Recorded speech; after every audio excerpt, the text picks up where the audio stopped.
Good afternoon, everyone.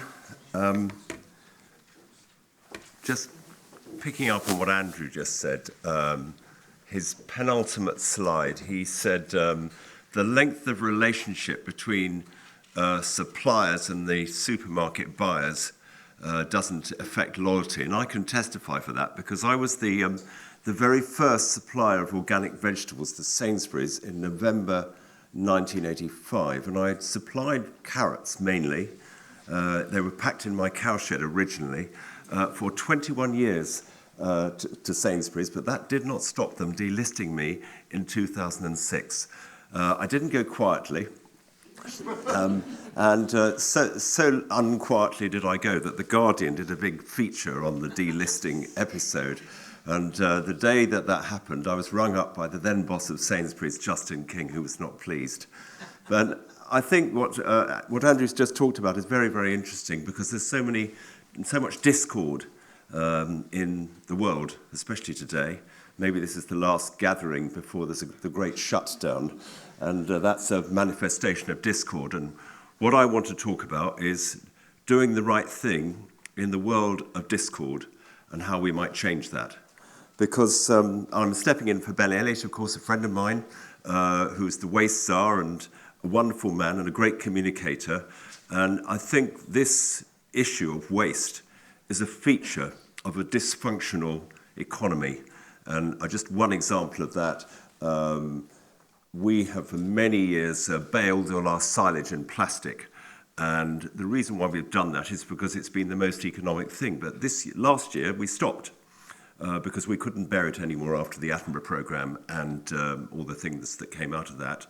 But now, because we're charging the right price for the purchase of plastic and then even more for the disposal of plastic, it's become increasingly uneconomic to be involved in a high waste chain. And it seems to me that needs to go to scale. And what we need to have is the circular economy.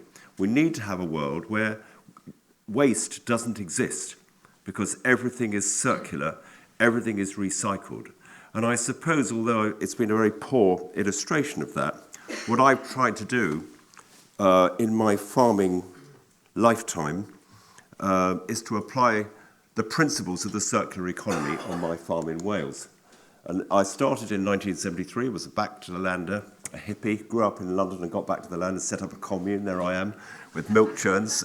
This was in the days of the Milk Marketing Board when churns was still the way to get the milk out. And today, that's the farm today. It's come a long way since then. It's now the longest established organic dairy farm in Wales. And we are really trying to apply the principles of the circular economy in our farming system. And we're building fertility in the soil with a crop rotation. The biodiversity can coexist with the farming system, and it's all very lovely. And we suckle our calves, and I'm going to show you, and we make cheese, reassuringly expensive cheese, which used to be stocked by Waitrose, but they delisted us. And here is a film of our farm, and I'll just talk you through it. I hope it's going to come up. The films are mostly mine. The drone wasn't. It was a friend who came. That's our farm. It's in West Wales, 10 miles from the coast. You can see we were still making bales then, but there's a new silo now. We've replaced it. There are the cows. We have an Ayrshire breed coming in for milking. That's a picture of them last summer. They are milked, and then right adjacent to the milking parlour is a pipeline which goes underground and goes into the dairy. They graze clover-rich pastures.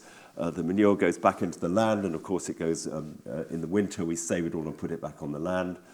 They browse the hedges. They self-medicate. Fascinating to watch cattle knowing what they need to eat to keep them healthy. We have calves. Most dairy farmers rear their calves on artificial powdered milk. We don't. We suckle our heifer calves because we think it's the right thing to do. It's the most welfare-friendly thing to do. So we foster or rear the calves on their own mums. We mow silage, we bale it, and we put it in a clamp. We grow oats because we're trying to be self-sufficient in grain, in bedding, and in everything else, energy, I hope, eventually. And the grain we mill into a muesli, which we feed to the cows. And 50% of all the grain now that we feed to our cows is actually grown on our farm. We're hoping to go to 100%. And there is the harvest a couple of years ago. It's a small-scale farm, 300 acres, and we have 80 dairy cows, uneconomic in modern dairy farming circles in a world of commodity slavery. We compost the manure, we return it back to the land. It's the law of return. It builds fertility, and then the milk goes, you can see the milking parlour where the original shop was across there. We turn it into a cheddar-style cheese. This is the old Montgomery vat, and then the whey, more of the circular economy, is drunk by the in-calf heifers. I took this last week. It's on our Instagram, Havod Cheese, if any of you want to follow us on Instagram. H-A-F-O-D, F is pronounced V in Welsh. Biodiversity coexists with the farming system. We're farming in harmony with nature, and it's a beautiful experience and a privilege to have been involved with the farm now for 47 years, trying to apply the principles of the circular economy. And I believe that this is the kind of farming system that ought to go to scale, but it hasn't. So really what I want to ask is, why hasn't it? And this is really to the Sean question.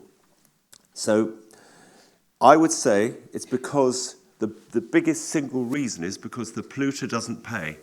We live in a world where the consequences of our actions are producing impacts on the environment and public health, including waste, which are not properly monetized, as a result of which the wrong thing has paid and the right thing, in terms of the environment and public health and societal well-being, hasn't paid. I should know, because I've had to have a day job for the whole of my 47 years in farming to make it work. And what I think the question in front of us now is, could we intervene in such a way that we could move the balance of advantage so that both for farmers, for the food industry, and for the public, the right thing pays and is affordable, and the wrong thing isn't. And I don't want to understate the challenge, Andrew just mentioned this right at the end, of getting from where we are now to where we need to be, but I do believe it's possible. And I think in order to achieve that transition, there are 3 levels of action required. And the first is from government, because what we have really in our food industry is market failure. It's not the fault of the food industry, it's not the fault of the farmers who have been farming more and more intensively and on a greater and greater scale, because that's the only way to stay in business. But if government could intervene and apply the polluter pays principle, which Dieter Helm and others in the natural capital community have been advocating now for some time, and accurately make sure that farmers and food producers are financially accountable for the impact of their practices, whether it's fertilizer or pesticides or transport or anything else, then we will shift the balance of advantage towards those people who are not using those inputs or practices or causing that damage. I believe that is possible. I think that the best way to bring in the polluter pays principle and to get government to advocate for it would be if the food industry themselves went to the government and asked for it. And I believe it is in our societal best interest for that to happen, because until and unless the polluter pays principle is applied, it will continue to be the case that sourcing cheap commodities which are grown in damaging ways will be the most affordable purchasing option, because if you go up market and buy my reassuringly expensive cheese, for instance, which used to be in Waitrose but now is only in Neal's Yard Dairy, or Australia, actually, weirdly enough, we're exporting our cheese to high-end markets all over the world. I'm not saying it's the right thing to do, but it's what we've ended up doing. That will continue to be the case. And I know, for instance, in Unilever and in Nestle, there's a top-down initiative to try to source more sustainably. If you ask the buyers, they will say the price point difference between the sustainably produced commodities and the ones that they're reliant on is so great that if they moved entirely to sustainable sourcing, they would simply lose market share. And of course, that has implications for trade, and I know that Sean's spoken about this as well. I'm going to the American Embassy to meet the USDA Ag Secretary, Sonny Perdue, next week, and he might talk to me about chlorinated chicken. And I'll say, let's not talk about chlorinated chicken. Let's talk about sustainable trade between our 2 nations. Let's talk about making sure that our farmers are not disadvantaged by food produced to lower standards in America, or the other way around. So let's have a tariff and tax system where if we are importing food produced to lower standards, that we have a fair way of adjusting that so that it doesn't happen. And if that happened, then more of our farmers could adopt sustainable methods, and you, the food industry, could buy our products. We're not there at the moment. We also need to redirect the subsidies. At the moment, I get about £80 an acre as long as I don't break the law, just for farming. And that money is being redirected at the moment. DEFRA are talking about it, the Welsh government are talking about it. I was up in Edinburgh last week talking to the Scottish government about it. If we were to make that £80 an acre available to farmers, not for stewardship around the edges of their otherwise intensively farmed land, but only if they adopt sustainable farming practices across the whole of their farm, since £80 an acre happens to be net farming income, that would be a massive carrot which would drive change. And the final thing, so there's the government intervention, the farmers and the food industry need to respond, but the final thing is to enable that to happen with the consumer. And I want to suggest to you that at the moment it's very difficult for the public to know what they should buy, which is produced in a sustainable way. This is a picture of some of the sustainability assessment tools and audit marks which most farmers and people in the food chain have to comply with in one way or another or are using. And on my farm, we have 5 audits a year. We have organic, the Soil Association visit us twice, once for my farming operation, once for the cheese. We have Red Tractor, of course, because we're farm assured, that's the baseline entry. We have an audit for the Welsh government who want to give me my £80 an acre, but I have to jump through the hoops first. We have a stewardship audit, and we have a salsa audit because we're packing cheese in our cheese store. We pay for all those audits. They take a lot of time. They're immensely bureaucratic, and at the end of them all, I do not know whether my farming system was any more sustainable than it was last year, because we're not measuring that. None of the audits really measure that. So we formed about 4 years ago in the Sustainable Food Trust a farmers and land managers working group, the aim of which was to try to harmonize all these different auditing systems so that you could eventually end up with a common international language for farm sustainability assessment. Imagine going to a farm in Australia and saying, what was your sustainability score for last year? And the Australian farmer will be able to communicate with me in a language which is completely harmonized with the sustainability assessment that I'm undergoing in this country.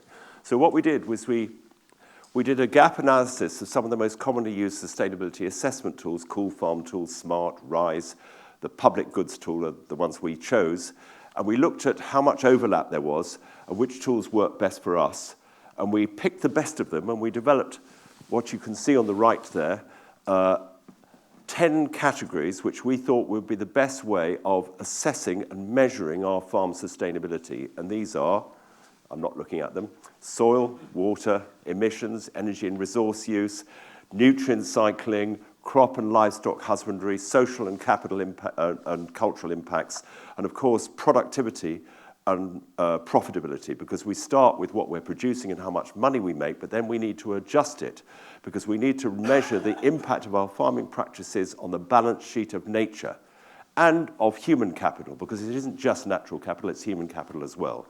Now, if we could develop common metrics for assessing each of those impacts of our farming system, and we could all adopt them, this would be transformative, especially if we were trading between nations, because then we could have a Paris Agreement for food, the COP26, and we could say, right, let's address climate change, because probably our food and farming systems are the best hope we've got of actually taking CO2 out of the atmosphere if we re-sequester it in the world's soils, which are an enormous carbon bank, which has been degraded during my farming lifetime.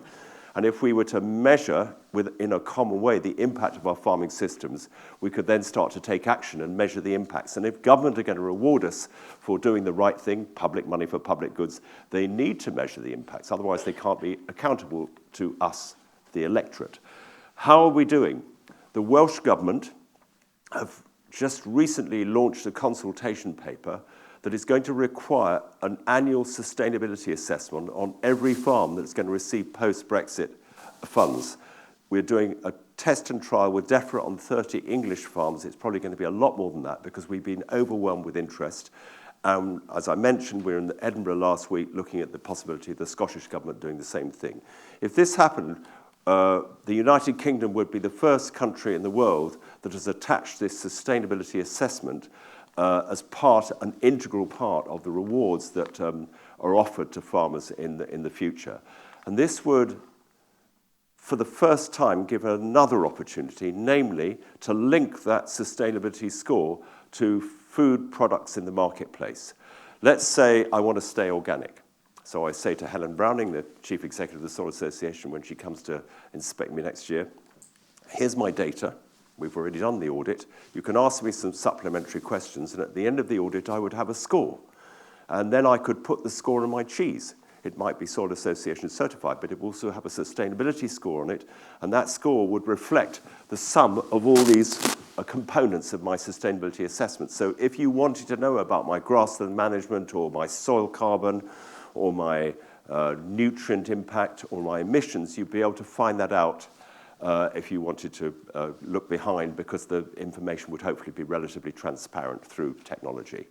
Now, I personally think that the empowerment of the public is the crucial. Of course, we all agree that people say one thing and they do another thing and all this rest of it. But I believe there's a massive appetite at the moment globally for wanting to do the right thing, because we know we're in the last chance saloon in terms of climate change, biodiversity loss, and impact on public health, which in part is to do with the industrialization of our food and farming systems and our immunity and our capacity to exhibit vital health, which is the capacity to withstand a disease challenge and not get sick, rather relevant at the moment, is directly and umbilically connected to the quality and nutrient density and vitality of the food that we are producing. And so I think this is not just a good idea that we start to do this, but it's actually essential if we're going to have a livable planet and a planet full of healthy and vital people in the future. Shall I stop there? And maybe there's a few minutes for questions. I think that would be great. Let's give Patrick a round of applause.